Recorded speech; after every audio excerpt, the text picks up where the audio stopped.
Leur posture était leur message, leur discipline était leur armure.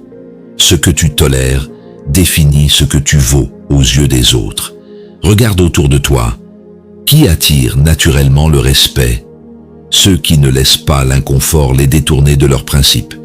Ceux qui préfèrent l'exigence à la complaisance, l'authenticité à la facilité. Ceux qui, sans jamais chercher à impressionner, inspirent par la rigueur avec laquelle ils traitent leur propre existence. L'individu qui exige l'excellence devient une référence. Il force les autres à s'élever à son niveau ou à s'éloigner d'eux-mêmes. Être un luxe, c'est refuser de faire des compromis sur ce que l'on accepte dans sa vie. Passons maintenant au 4e principe. Cultiver l'aura du mystère. Il y a ceux que l'on devine en un instant et ceux dont la présence intrigue, captive, laisse une empreinte qui ne s'efface pas.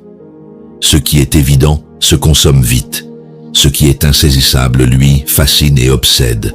Être perçu comme un luxe, c'est cultiver cette profondeur que l'on ne dévoile pas entièrement. Les stoïciens avaient compris que l'influence ne se trouve pas dans l'exposition permanente, mais dans le contrôle de ce que l'on choisit de révéler. Sénèque disait « Tout ne doit pas être offert au premier venu, car ce qui est accessible à tous perd de sa valeur. » L'être humain cherche toujours à percer le mystère, à comprendre ce qui lui échappe. Ceux qui dévoilent tout d'eux-mêmes dès la première rencontre deviennent prévisibles, donc oubliables. Regardez les figures qui inspirent le plus de respect ou d'admiration. Ce ne sont jamais celles qui s'étalent sans retenue, qui cherchent à se justifier ou à prouver leur valeur en permanence. Ce sont celles qui laissent volontairement des zones d'ombre, celles dont on sent qu'il y a toujours quelque chose de plus à découvrir.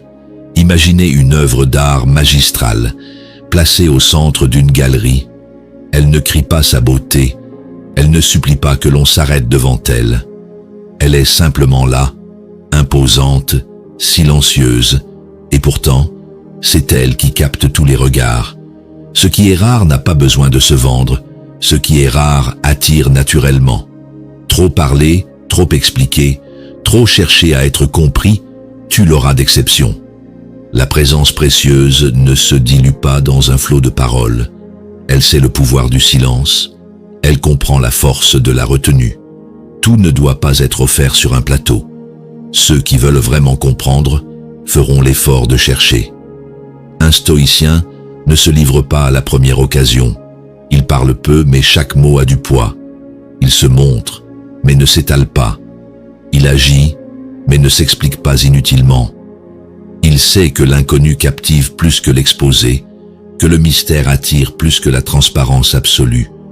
Ne vous donnez pas entièrement au monde.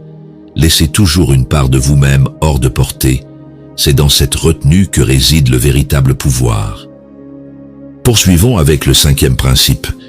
Ne vous excusez jamais d'être exigeant.